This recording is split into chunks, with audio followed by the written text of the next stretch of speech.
Welcome to Craftlit, the podcast for crafters who love books. My name is Heather Ordover, and I'm podcasting from where the Delaware River meets the Old York Road, New Hope, Pennsylvania. Episode 480, A Romantic Prayer. This episode of Craftlit is brought to you by its listeners. Many thanks and much gratefulness to all of the listeners who have gone over to patreon.com/craftlit and pledged their support to the show. We couldn't do it without you. Thank you. Well, hello. How are you? I hope you are well. We are about to be hit with a giant storm, so I'm trying very hard to get this out to you rapidly. And I think the storm has already passed over Justin's head, so I kind of probably should check in with him and make sure that he's not waterlogged right now. But first I'll record just in case. In my ever so exciting life, I have continued in the cleaning vein. I am finding all sorts of interesting ways to use chalkboard contact paper to cover over kind of almond yellow cabinetry. I'm having an issue with yellow right now. Yellow, beige, taupe, ecru, and almond. Under normal circumstances, they're fine with me. Really. I kind of even like them. But right now there's a lot of interior rooms, like bathrooms, with various shades of ceramic, hardware, things like that. And then the light bulbs are all yellow. It's depressing, is what it is. So I'm going to start putting grow lights everywhere. just to try and bring a little bit of sunshine into the place. But I do have some information from Tara for you on using ketchup as a cleaning tool. I'm also going to link into the show notes for you to a couple of really interesting cleaning tips, compendiums that I found that I thought might be useful. So very quickly, here is the news from Tara. Hi, Heather. This is Tara. I was just listening to the last episode, the first chapters of Anne of Green Gables, and you mentioned that you were using ketchup to clean brass. That works only if the brass has a high copper content because you use ketchup to clean copper. A better thing to use to clean brass is actually vinegar and salt. You make up a little bowl of vinegar, and either with a cleaning toothbrush or just dunking the thing in it, you let the item sit in the vinegar, and the vinegar will take a lot of the green tarnish off of the brass item. If it's being particularly stubborn, sprinkling some salt on it will actually act as a very gentle abrasion or astringent to take it off. And the salt and vinegar combination will usually make anything that is brass sparkle and shine like brand new again. But you have to be careful. Some brass things have a lacquer or a clear coat sealant on it, and you might scratch it and damage it. But odds are is what you're cleaning doesn't have it, and so if hot water and soap doesn't work, salt and vinegar will. I hope you're having a great day, Heather, and feel free to share this with the listeners. Bye. So that's helpful. The only thing I have not managed to be able to find a way to clean, and I mean, I've used everything so far. I've used CLR, I've used toothpaste, stainless steel cleaner, glass cooktop stuff. I haven't tried Barkeeper's Friend powder yet. Easy Off oven cleaner and razor blades, and vinegar and water and lemon juice. None of these have worked to take the, I am very afraid, etched in water stains on a glass shower door. I've never been in a situation like this where I've had a glass shower door that clearly hadn't been squeegeed for a really long time. And we have good water here. We have hard water. Good in that it tastes good, actually. And it is very cold and clear coming out of the ground because we haven't been fracked. So yay, Eastern Pennsylvania, so far. Our water is still awesome. But if you have any helpful tips on how to get really, really deeply ingrained hard water stains out of glass, feel free to share. You can call 206-350-1642 and share the news with everyone, or hit us on our Facebook group. You can ask to join that. Craftlit has 2 different groups on Facebook. One is the fan page, which is where the episodes auto post, and one is the Craftlit annotated audiobooks group, which you have to ask to join. We've had some weird bot infiltrations, actually, which are kind of creepy when they happen. But you'll notice that there are some questions that you can answer when you request joining the group. That's one of the ways now I realize that I can tell whether you're a human or a bot. Even if your answers are like 1 word long, bots can't answer them. So that's both interesting and sad. But you will find that lots and lots of really wonderful people are in that group on Facebook.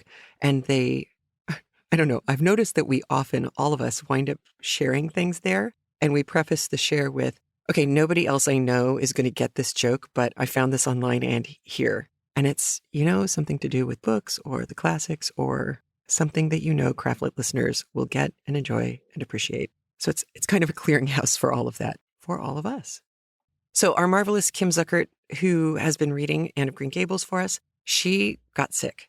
And we are all very, very lucky that she managed to recover her voice enough to record 3 chapters for us this week. They were all a little shorter and she felt like she really needed to record all 3 of them. So thank you, Kim, for your fortitude and strength. And I'm so glad that you got healthy, not just selfishly because I love your reading of the book, but also because it really stinks to have those respiratory colds. You might also want to take a look at IMDb and look up Kim's last name. You might recognize some fatherly figure from her life. I'm just saying, apples don't fall far from trees, and Kim's parents knew what they were doing when they read their way around a text. So some interesting things are happening in our chapters today. There's a lot of capital R romantic allusions that you will come across in today's texts. Lots of capital R romantic poetry is mentioned by name, and that shouldn't surprise any of us. If anyone is going to be attracted to capital R romantic, meaning the Romantic movement, Percy Bysshe Shelley, Lord Byron, Mary Shelley and Frankenstein, all of that era, the big passionate, dramatic nature at its most grand and in some cases threatening, but also beautiful in that rugged beauty kind of way. All of these things seem like a no-brainer for Anne Shirley to be attracted to. Big feelings, big emotions, big beauty. But I think one of the things that I found really, really fascinating about Anne as a character, as written by, in particular, Lucy Maud Montgomery, is that her love of these big romantic, again, capital R, not romantic, like here's a Valentine's Day card. Her love of these big romantic things isn't inwardly faced. There are several things that she says in the chapters we listened to today that are so generous of spirit, so outwardly facing, that to have them come from an 11-year-old girl, especially with her history, which you will hear today, some of, is extraordinary. And it's, I think, kind of telling that we get a brief opportunity in the 3rd chapter we hear today where you get Anne and this generosity of spirit contrasted with what I can't help but think is a more narrowly focused spirit that is coming from a more organized point of view. I'm being very oblique because I don't want to give too much away before we get there, but we'll talk about this again on the flip side. A couple of things just to be aware of before we start. Saying something would be a cross. That's a difficulty, a challenge, your cross to bear. It's a particular challenge that's being applied to a Christian, something that they are going to have to carry, a burden that they're going to have to carry with them. A skunk cabbage is, in fact, a plant that smells really bad. And I've linked to a page with a picture on it for you in the show notes, because everybody should know what a skunk cabbage looks like, just in case you come across one. Saying that you lived among the stumps. This would be something that would make a lot more sense if you lived in North America, especially the northern part of North America, like New England and Canada, where on the eastern part of the continent, you had a lot of forest that had to be cleared by the people who showed up after 1607. That's a lot of trees. And the trees may be easy to cut down, but the stumps are not easy to remove. These were old growth trees. You have to dig up all the stumps and the roots and often attach a chain around vertically, like from one side under the parts that you've dug out back over the top, and then attach that chain to the harness on your horse and get the horses to pull that sucker out, which means that for a while you will be living among the stumps. In New England, you had the New England Primer series. In Nova Scotia, you had the Royal Reader series. These were primary books for children for learning how to read. And of course, they didn't invent things for kids to read necessarily, although we'll talk about that a little bit in a minute. But they would take stories, adult stories, things that had been published in magazines or in religious tracts or the Bible or Shakespeare or Milton, and take excerpts from all of these things and put them into these compilations, these readers, which gave kids two things.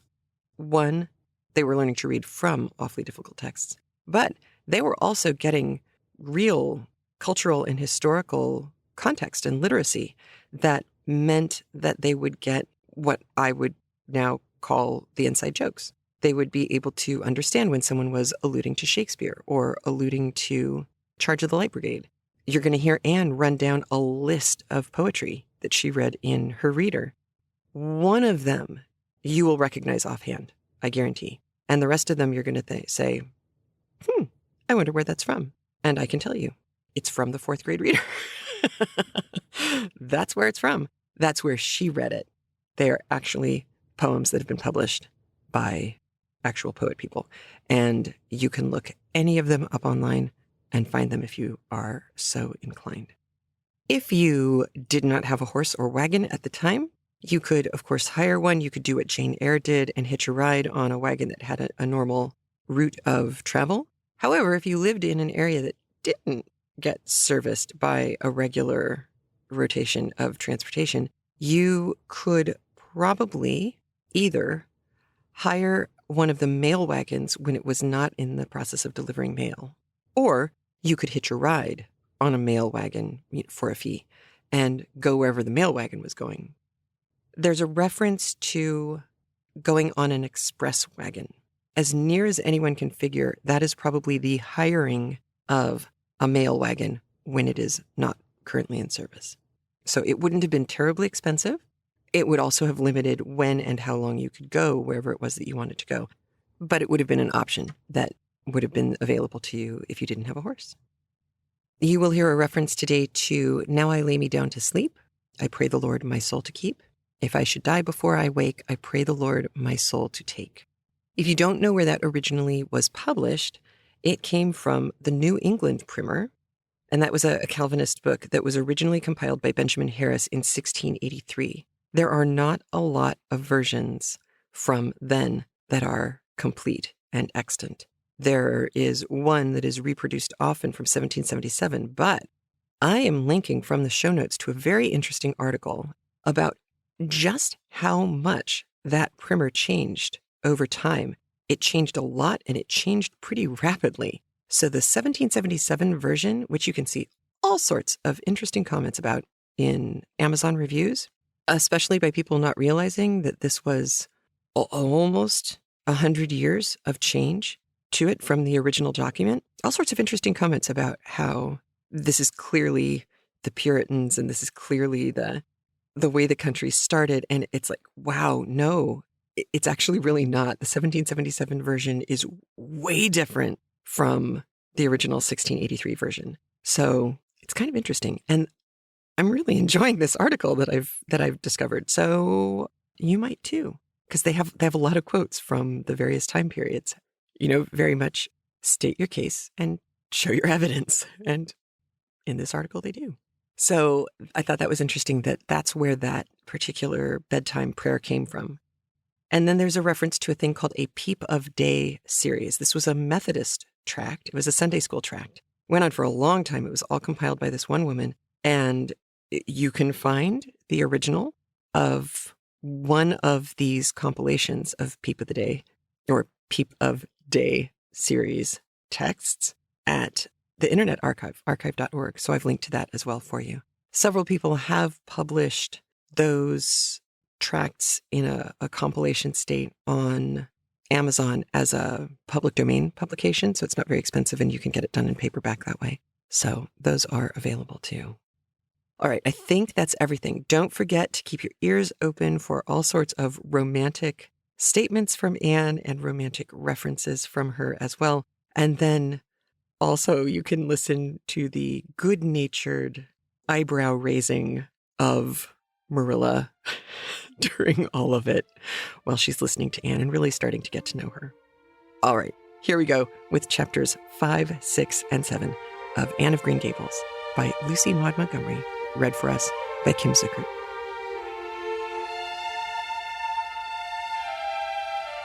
Anne of Green Gables by Lucy Maud Montgomery, read by Kim Zuckert. Chapter 5, Anne's History. "Do you know," said Anne confidentially, "I've made up my mind to enjoy this drive. It's been my experience that you can nearly always enjoy things if you make up your mind firmly that you will. Of course, you must make it up firmly. I am not going to think about going back to the asylum while we're having our drive. I'm just going to think about the drive. Oh, look, there's one little early wild rose out. Isn't it lovely? Don't you think it must be glad to be a rose? Wouldn't it be nice if roses could talk? I'm sure they could tell us such lovely things. And isn't pink the most bewitching color in the world? I love it, but I can't wear it. Red-headed people can't wear pink, not even in imagination. Did you ever know of anybody whose hair was red when she was young but got to be another color when she grew up?" "No, I don't know as I ever did," said Marilla mercilessly. "And I shouldn't think it likely to happen in your case either." Anne sighed. "Well, that is another hope gone. My life is a perfect graveyard of buried hopes. That's a sentence I read in a book once, and I say it over to comfort myself whenever I'm disappointed in anything." "I don't see where the comforting comes in myself," said Marilla. "Why, just because it sounds so nice and romantic, just as if I were a heroine in a book, you know. I'm so fond of romantic things, and a graveyard full of buried hopes is about as romantic a thing as one can imagine, isn't it? I'm rather glad I have one. Are we going across the Lake of Shining Waters today?" "We're not going over Barry's Pond, if that's what you mean by your Lake of Shining Waters. We're going by the shore road." "Shore road sounds nice," said Anne dreamily. "Is it as nice as it sounds? Just when you said shore road, I saw it in a picture in my mind as quick as that. And White Sands is a pretty name, too, but I don't like it as well as Avonlea. Avonlea is a lovely name. It sounds just like music. How far is it to White Sands?" "It's 5 miles, and as you're evidently bent on talking, you might as well talk to some purpose by telling me what you know about yourself." "Oh, what I know about myself isn't really worth telling," said Anne eagerly. "If you'll only let me tell you what I imagine about myself, you'll think it ever so much more interesting." "No, I don't want any of your imaginings. Just you stick to bald facts. Begin at the beginning. Where were you born and how old are you?" "I was 11 last March," said Anne, resigning herself to bald facts with a little sigh. "And I was born in Bolingbroke, Nova Scotia. My father's name was Walter Shirley, and he was a teacher in the Bolingbroke High School. My mother's name was Bertha Shirley. Aren't Walter and Bertha lovely names? I'm so glad my parents had nice names. It would be a real disgrace to have a father named, well, say Jedediah, wouldn't it?" "I guess it doesn't matter what a person's name is as long as he behaves himself," said Marilla, feeling herself called upon to inculcate a good and useful moral. "Well, I don't know." Anne looked thoughtful. "I read in a book once that a rose by any other name would smell as sweet, but I've never been able to believe it. I don't believe a rose would be as nice if it was called a thistle or a skunk cabbage. I suppose my father could have been a good man even if he had been called Jedediah, but I'm sure it would have been a cross. Well, my mother was a teacher in the high school too, but when she married Father, she gave up teaching, of course. A husband was enough responsibility. Mrs. Thomas said they were a pair of babies and as poor as church mice. They went to live in a weeny, teeny little yellow house in Bolingbrook. I've never seen that house, but I've imagined it thousands of times. I think it must have had honeysuckle over the parlor window, and lilacs in the front yard, and lilies of the valley just inside the gate. Yes, and muslin curtains in all the windows. Muslin curtains give a house such an air. I was born in that house. Mrs. Thomas said I was the homeliest baby she ever saw. I was so scrawny and tiny and nothing but eyes, but that Mother thought I was perfectly beautiful. I should think a mother would be a better judge than a poor woman who came into scrub, wouldn't you? I'm glad she was satisfied with me anyhow. I'd feel so sad if I thought I was a disappointment to her. Because she didn't live very long after that, you see. She died of fever when I was just 3 months old. I do wish she'd lived long enough for me to remember calling her Mother. I think it would be so sweet to say Mother, don't you? And Father died 4 days afterwards from fever too. That left me an orphan, and folks were at their wits' end, so Mrs. Thomas said, what to do with me. You see, nobody wanted me even then. It seems to be my fate. Father and Mother had both come from places far away, and it was well known they hadn't any relatives living. Finally, Mrs. Thomas said she'd take me, though she was poor and had a drunken husband. She brought me up by hand. Do you know if there's anything in being brought up by hand that ought to make people who are brought up that way better than other people? Because whenever I was naughty, Mrs. Thomas would ask me how I could be such a bad girl when she had brought me up by hand, reproachful-like. Mr. and Mrs. Thomas moved away from Bolingbrook to Marysville, and I lived with them until I was 8 years old. I helped look after the Thomas children. There were 4 of them younger than me, and I can tell you they took a lot of looking after. Then Mr. Thomas was killed falling under a train, and his mother offered to take Mrs. Thomas and the children, but she didn't want me. Mrs. Thomas was at her wits' end, so she said, what to do with me. Then Mrs. Hammond from up the river came down and said she'd take me, seeing I was handy with children, and I went up the river to live with her in a little clearing among the stumps. It was a very lonesome place. I'm sure I could never have lived there if I hadn't had an imagination. Mr. Hammond worked a little sawmill up there, and Mrs. Hammond had 8 children. She had twins 3 times. I like babies in moderations, but twins 3 times in succession is too much. I told Mrs. Hammond so firmly when the last pair came. I used to get so dreadfully tired carrying them about. I lived upriver with Mrs. Hammond over 2 years. Then Mr. Hammond died, and Mrs. Hammond broke up housekeeping. She divided her children among her relatives and went to the States. I had to go to the asylum at Hopeton because nobody would take me. They didn't want me at the asylum either. They said they were overcrowded as it was. But they had to take me, and I was there 4 months until Mrs. Spencer came. Anne finished up with another sigh, of relief this time. Evidently, she did not like talking about her experiences in a world that had not wanted her. "Did you ever go to school?" demanded Marilla, turning the sorrel mare down the shore road. "Not a great deal. I went a little the last year I stayed with Mrs. Thomas. When I went upriver, we were so far from a school that I couldn't walk it in winter, and there was vacation in summer, so I could only go in the spring and fall. But of course I went while I was at the asylum. I can read pretty well, and I know ever so many pieces of poetry off by heart. The Battle of Hohenlinden, and Edinburgh after Flodden, and Bingen of the Rhine, and most of The Lady of the Lake, and most of The Seasons by James Thomson. Don't you just love poetry that gives you a crinkly feeling up and down your back? There's a piece in the 5th Reader, The Downfall of Poland, that is just full of thrills. Of course, I wasn't in the 5th Reader. I was only in the 4th, but the big girls used to lend me theirs to read." "Were those women, Mrs. Thomas and Mrs. Hammond, good to you?" asked Marilla, looking at Anne out of the corner of her eye. "Oh," faltered Anne. Her sensitive little face suddenly flushed scarlet, and embarrassment sat on her brow. "Oh, they meant to be. I know they meant to be just as good and kind as possible. And when people mean to be good to you, you don't mind very much when they're not quite, always. They had a good deal to worry them, you know. It's very trying to have a drunken husband, you see. And it must be very trying to have twins 3 times in succession, don't you think? But I feel sure they meant to be good to me." Marilla asked no more questions. Anne gave herself up to a silent rapture over the shore road, and Marilla guided the sorrel abstractly while she pondered deeply. Pity was suddenly stirring in her heart for the child. What a starved, unloved life she had had, a life of drudgery and poverty and neglect, for Marilla was shrewd enough to read between the lines of Anne's history and divine the truth.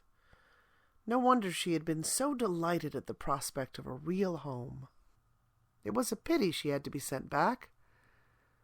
What if she, Marilla, should indulge Matthew's unaccountable whim and let her stay? He was set on it, and the child seemed a nice, teachable little thing. She's got too much to say, thought Marilla, but she might be trained out of that. And there's nothing rude or slangy in what she does say. She's ladylike. It's likelier people were nice folks. The shore road was woodsy and wild and lonesome. On the right hand, scrub firs, their spirits quite unbroken by long years of tussle with the Gulf winds, grew thickly. On the left were the steep red sandstone cliffs, so near the track in places that a mare of less steadiness than the sorrel might have tried the nerves of the people behind her. Down at the base of the cliffs were heaps of surf-worn rocks, or little sandy coves inlaid with pebbles as with ocean jewels. Beyond lay the sea, shimmering and blue, and over it soared the gulls, their pinions flashing silvery in the sunlight. "Isn't the sea wonderful?" said Anne, rousing from a long, wide-eyed silence. "Once, when I lived in Marysville, Mr. Thomas hired an express wagon and took us all to spend the day at the shore 10 miles away. I enjoyed every moment of that day, even if I had to look after the children all the time. I lived it over in happy dreams for years. But this shore is nicer than the Marysville shore. Aren't those gulls splendid? Would you like to be a gull? I think I would. That is, if I couldn't be a human girl.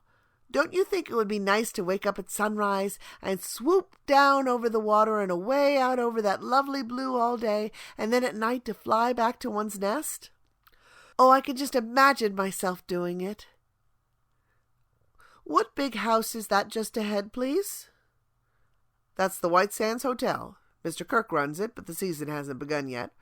There are heaps of Americans come there for the summer. They think this shore is just about right." "I was afraid it might be Mrs. Spencer's place," said Anne mournfully. "I don't want to get there. Somehow it will seem like the end of everything." End of Chapter 5. Chapter 6. Marilla Makes Up Her Mind. Get there they did, however, in due season. Mrs. Spencer lived in a big yellow house at White Sands Cove, and she came to the door with surprise and welcome mingled on her benevolent face. "Dear, dear," she exclaimed, "you're the last folk I was looking for today, but I'm real glad to see you. You'll put your horse in? And how are you, Anne?" "I'm as well as can be expected, thank you," said Anne, smilelessly.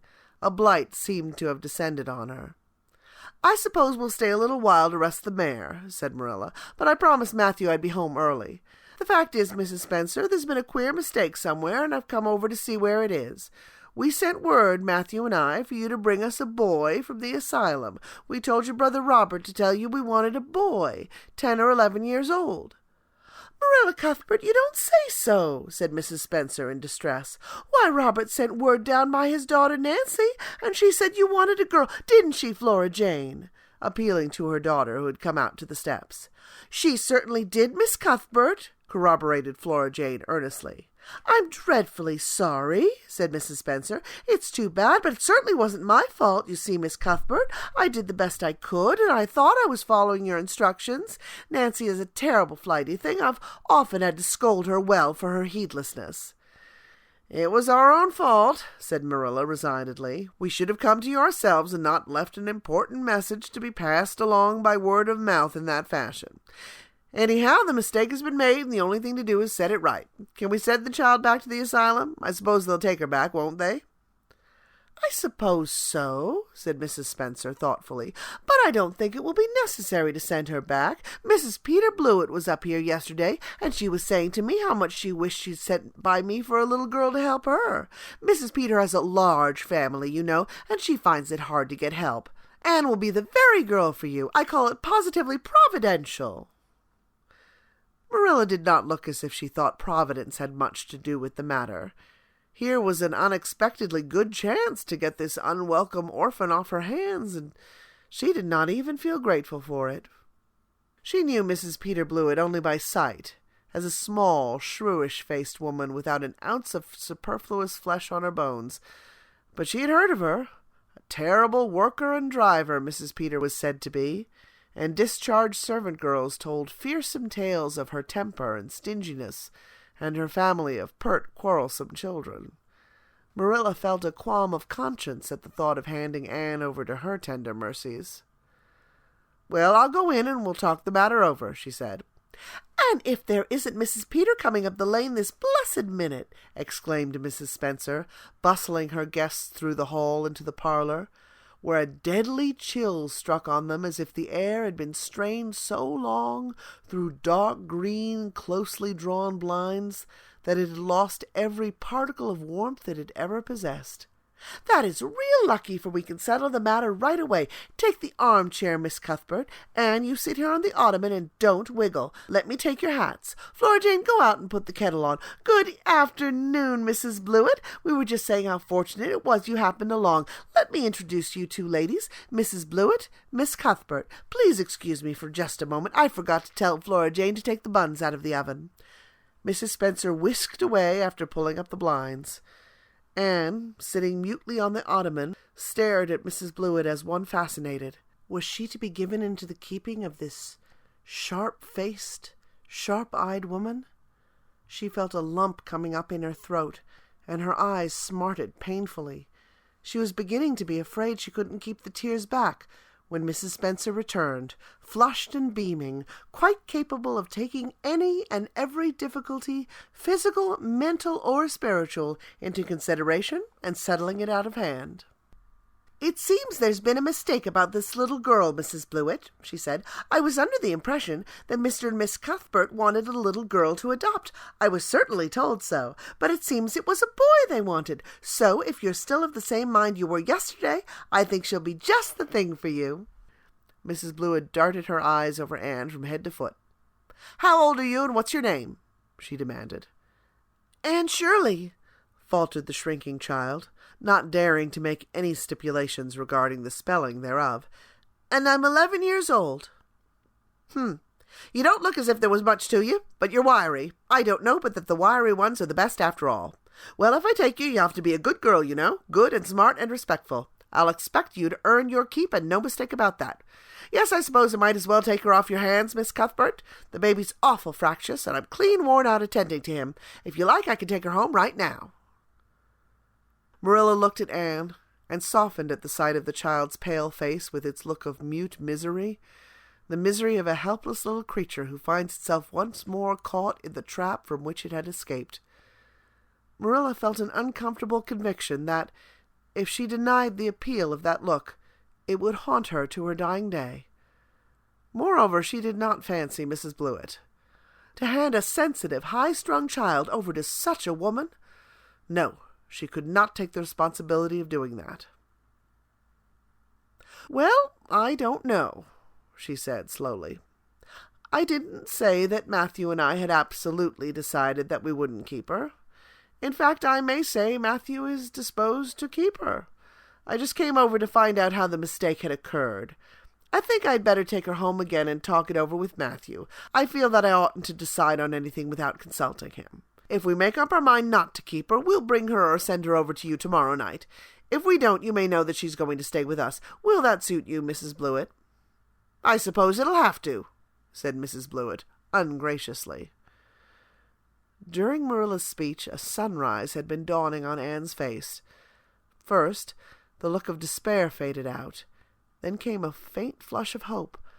Her eyes grew deep and bright as morning stars.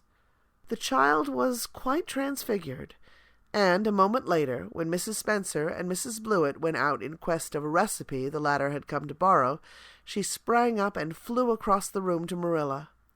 "Oh, Miss Cuthbert, did you really say that perhaps you would let me stay at Green Gables?" she said in a breathless whisper, as if speaking aloud might shatter the glorious possibility. "Did you really say it, or did I only imagine that you did?" "I think you'd better learn to control that imagination of yours, Anne, if you can't distinguish between what is real and what isn't," said Marilla crossly. "Yes, you did hear me say just that, and no more. It isn't decided yet, and perhaps we will conclude to let Mrs. Blewett take you after all. She certainly needs you more than I do." "I'd rather go back to the asylum than go to live with her," said Anne passionately. "She looks exactly like a Gimlet."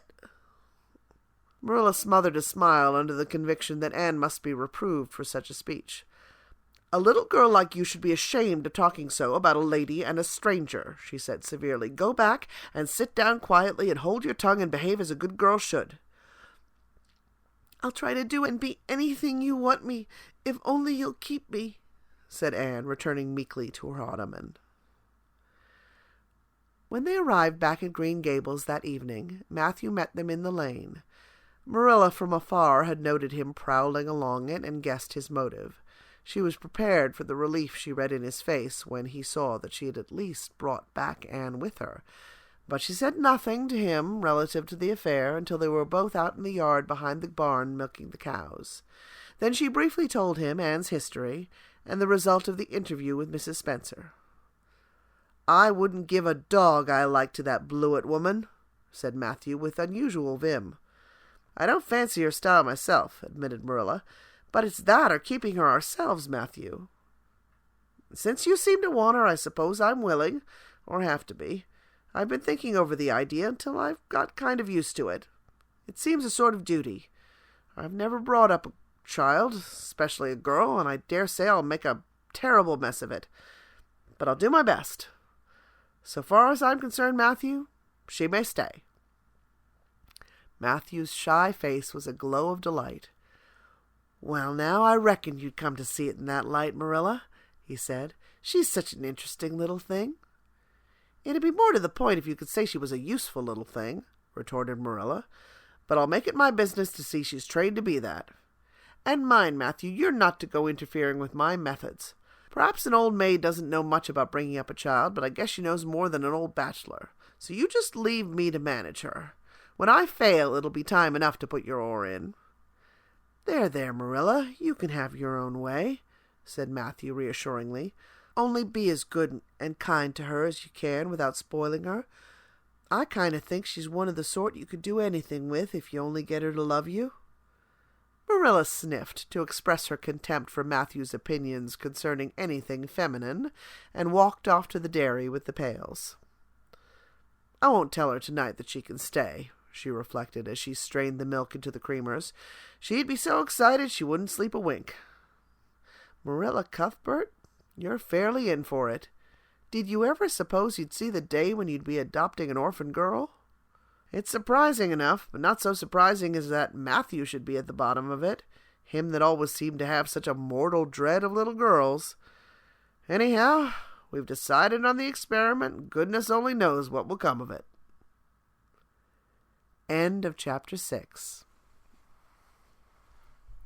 Chapter 7. Anne Says Her Prayers. When Marilla took Anne up to bed that night, she said stiffly, "Now, Anne, I noticed last night that you threw your clothes all about the floor when you took them off. That is a very untidy habit, and I can't allow it at all. As soon as you take off any article of clothing, fold it neatly and place it on the chair. I haven't any use at all for little girls who aren't neat."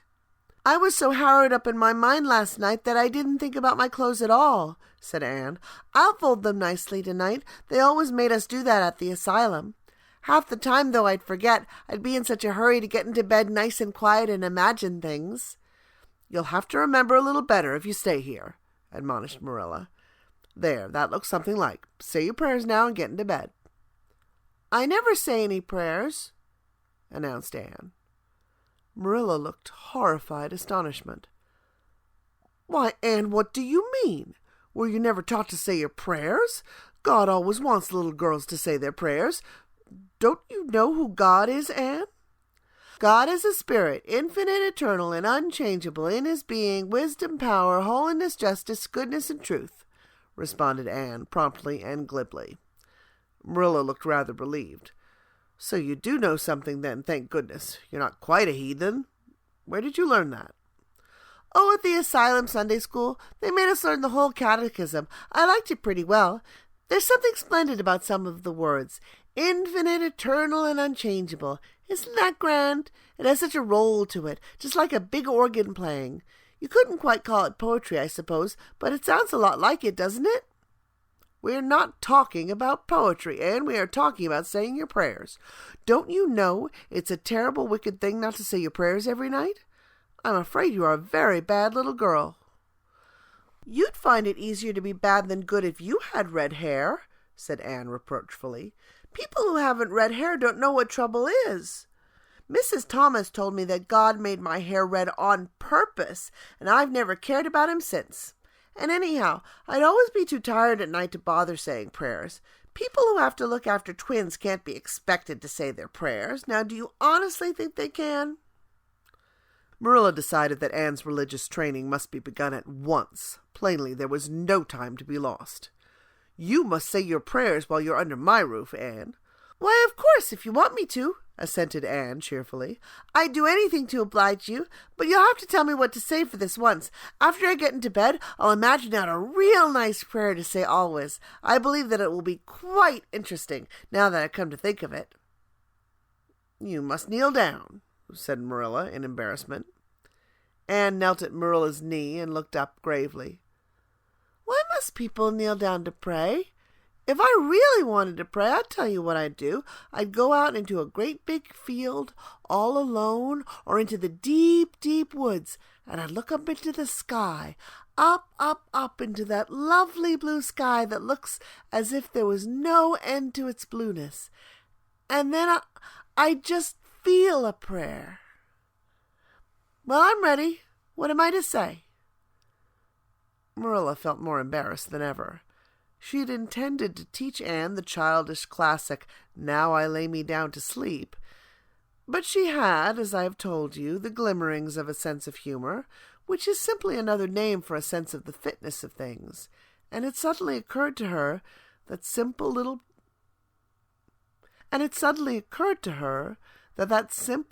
prayer, sacred to white-robed childhood lisping at motherly knees, was entirely unsuited to this freckled witch of a girl who knew and cared nothing about God's love, since she had never had it translated to her through the medium of human love. You're old enough to pray for yourself, Anne, she said finally. Just thank God for your blessings and ask him humbly for the things you want. Well, I'll do my best, promised Anne, burying her face in Marilla's lap. Gracious Heavenly Father. That's the way the ministers say it in church, so I suppose it's all right in private prayer, isn't it? She interjected, lifting her head for a moment. Gracious Heavenly Father, I thank Thee for the White Way of Delight and the Lake of Shining Waters and Bonnie and the Snow Queen. I am really extremely grateful for them, and that's all the blessings I can think of just now to thank Thee for. As for the things I want, they're so numerous that it would take a great deal of time to name them all, so I will only mention the two most important. Please let me stay at Green Gables, and please let me be good-looking when I grow up. I remain, yours respectfully, Anne Shirley. There, did I do it all right? She asked eagerly, getting up. I could have made it much more flowery if I'd had a little more time to think it over. Poor Marilla was only preserved from complete collapse by remembering that it was not irreverence, but simply spiritual ignorance on the part of Anne that was responsible for this extraordinary petition. She tucked the child up in bed, mentally vowing that she should be taught a prayer the very next day, and was leaving the room with the light when Anne called her back. I've just thought of it now. I should have said amen in place of yours respectfully, shouldn't I? The way the ministers do. I'd forgotten it, but I felt a prayer should be finished off in some way, so I put in the other.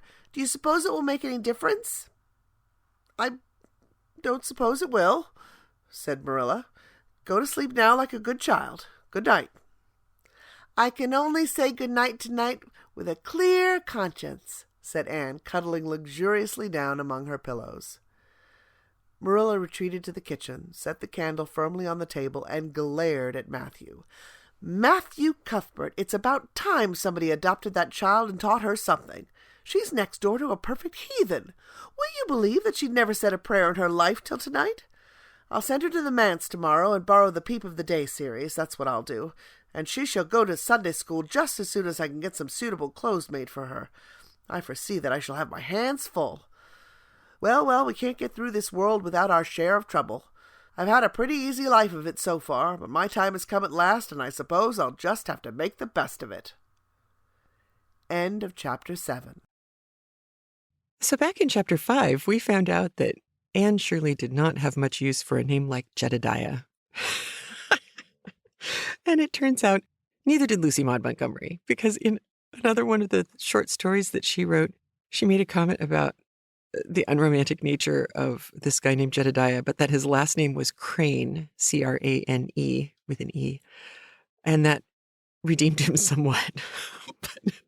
But poor guy. I feel so sorry for anybody who had a family member named Jedediah. They were just doomed if they liked Lucy Maud Montgomery. But that would also be something that could be buried in a graveyard of buried hopes. Oh my gosh, that is so classic. I am totally putting that on a t-shirt for my 14-year-old. Just add it to your graveyard of buried hopes, sweetheart. That's awesome. I also loved and was pained by Anne's comment that when her mother got married, of course, she quit teaching because a husband was going to be enough work. And I thought, ooh, Lucy, were you already bitter at this point? That's so sad. But I loved that Mrs. Thomas, whether she knew she was being kind or not, and it's hard to tell with stories of the two women who took care of Anne early on. Mrs. Thomas said that she was a homely baby, but she was nothing but eyes. And it made me remember back when I was first being trained to teach by the Institute of Reading Development in California.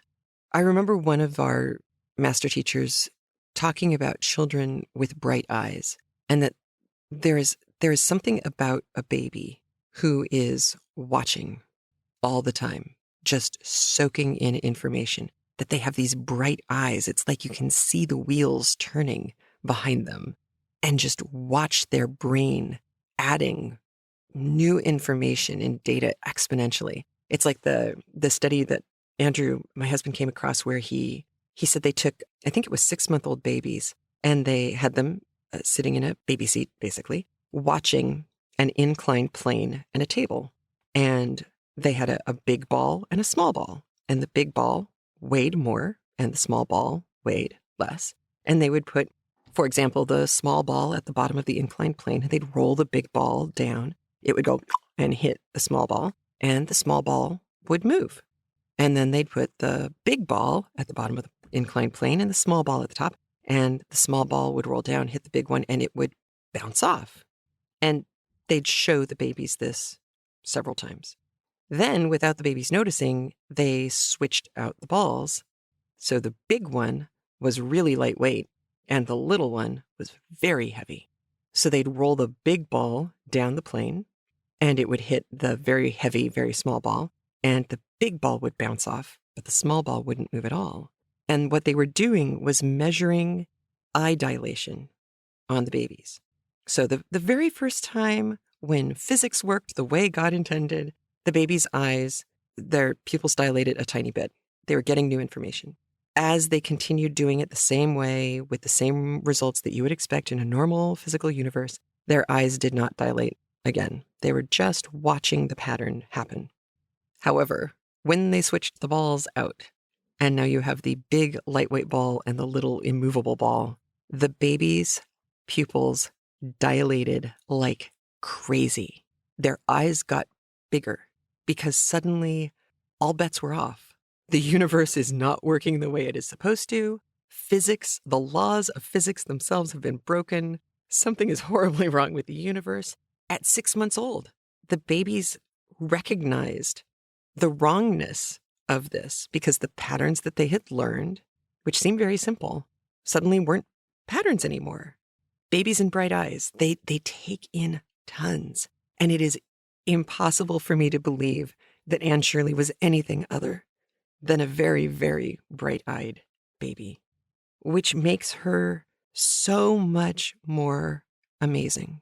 Amazing because one of the first things that she says about her mother was that she was sorry her mother died because it would have been so lovely to be able to say mother. Not how lovely it would be able to say, to hear your mother say, I love you, or to hear her mother call her by her name, but how lovely it would have been to be able to say mother to your mother. To me, that is an extraordinary difference and just leaps and bounds further along the emotional evolutionary plane of humanity than I think I would have been at 11 if I had had Anne's life. Because Mrs. Thomas, who was evidently the housekeeper, she had 4 kids, all younger than Anne, which means Anne would be very young when she started taking care of children younger than her. But also there was this whole, I don't know how you could be such a bad kid, I raised you by hand. Well, there's a couple different ways to interpret that. There's, I made this for you by hand. I used my own hands to create this thing for you. I raised you by hand. I did these things for you so that you could grow up and be a marvelous person. There's also the I raised you by hand, like, here, you've been bad, I'm going to backhand you. It is hard right now to know exactly where all of this lands. But we do know that when Marilla asked if these women treated her well, Anne kinda had a hard time answering. She is so generous of spirit, and she is so generous with other people, at least right now when she's dealing with adults. She tries so hard to see the good, and certainly to put a good face forward. Not surprisingly, I mean, she wants to stay right now at Green Gables, but still, her responses about these women who took her in are heartbreaking and also hilarious. Because when she was talking about Mrs. Hammond and her 8 kids, 3 sets of twins, and her whole, like, I think there's a point at which you really need to say that's just too many twins. I had this flashback to Lady Bracknell in The Importance of Being Earnest, when she says, to lose one parent, Mr. Worthing, may be regarded as a misfortune. To lose both looks like carelessness, which I just love. I also love that Marilla in chapter 6 uses Matthew as an excuse. It's like, I'm not going to make a decision without Matthew. And I'm thinking the whole time going, yeah, you would. You totally would make a decision with that. I bet you've done it hundreds of times. But it's a convenient way out. And I'll bet Matthew wouldn't mind either. So that was kind of nice. But chapter 7 may be one of my favorites so far in the book. For one thing, there's the awesome, well, you'd find it easier to be bad than good if you had red hair. It's hard to know if that's because of inherent red hairness nature or if that's because the way people treat people with red hair. I'm not sure which way she's going or if she's doing both, just kind of encompassing all of the problems of red hairness in that. But I thought that was awesome. I also thought it was fabulous that Marilla now has a project, but Lucy Maud Montgomery also seems to have a bit of a project. Because at this time, just like when we had talked about the Scarlet Letter and a couple of other texts, there had been a whole tradition in Puritan America of captivity narratives. Women, children, often women, being kidnapped by the natives and taken to these savage lands. And you can hear irony and all this dripping from my voice, right? And they often Christianized the Indian tribes and were ultimately able to rescue themselves. And of course, they would have been pure and chaste and resistant and innocent the whole time. And these things became potboilers in their day. It was like Pulp Fiction. There were lots of them. Very few were of any decent quality or anything, and not too many survived. I am linking to one that I've learned about recently. The great-great-great-great-great-great-granddaughter is a friend of my 14-year-old's. So I just literally just found out this whole story, which is true. It even has a Wikipedia page and a commemorative coin. And it is not that kind of potboiler. In fact, it was the first kind of semi-captivity narrative that I've come across that actually has historical substantiation and some really, really interesting turns that I was not expecting. So that was kind of cool. And all of the show notes, of course, are at craftlit.com/480. But the reason that I bring up the captivity narrative motif is because there's another motif that was happening at this time that Lucy Maud Montgomery was writing. And that is a specific kind of religious tract where an orphan or a young child who is raised in trying circumstances somehow is put into a position to have access to a woman, often a woman, who is willing to put in the hard work to give this child a religious education and teach them how to pray. So you probably noticed that several of the poets that Lucy Maud Montgomery mentioned in Anne's voice were Scottish poets, Lady of the Lake and things like that, or Sir Walter Scott, Marmion. But there's also the larger Presbyterian and Methodist, the whole Protestant side of things coming out of Scotland. And in fact, the Presbyterian Shorter Catechism's answer for who is God, I think it's question number 4 in the Catechism, is in fact what Anne quotes when she gives her little textbook definition of what God is. That's the way Lucy lets us know what she's up to. But then to have Anne say, oh, but if I was really going to pray, I'd go outside in nature and I'd find a really beautiful spot and I'd just let it flow. There's a little something coming from Lucy there. And Marilla's attitudes towards what Anne has to say in this chapter, I think, are so brilliantly written because Lucy lets us know that she is indeed finding the humor and goodness in what Anne is saying. At the same time, Marilla knows propriety and she knows what the outside world is going to expect. And I think Marilla also needed a project. And how much better if she can have a project where she can go down to Matthew at the end and be very put upon and, well, I guess I have my work cut out for me now. Thank you, Matthew. Because, she can use it as a wedge. But Lucy is still getting her 2 cents in about religion and God and spirituality and love and where all of this lives inside a human who is so alive and so full of love as Anne Shirley. And so that's where I'm going to leave it this week. Happy note. Yay. Anne has snuggled down in bed. She's said her prayers. She's gone to sleep. And next week, we'll find out what happens when she wakes up. All right. You take care of yourselves. Have a great week. I will talk to you soon. Don't get swept away by the rain if you're on the East Coast. Take care. Talk to you soon. Bye. A big thanks to all the Craftlit listeners who support the show by being a premium audio member via craftlit.com/premium or via patreon.com/craftlit. Your support for the show is what's kept us going since 2006.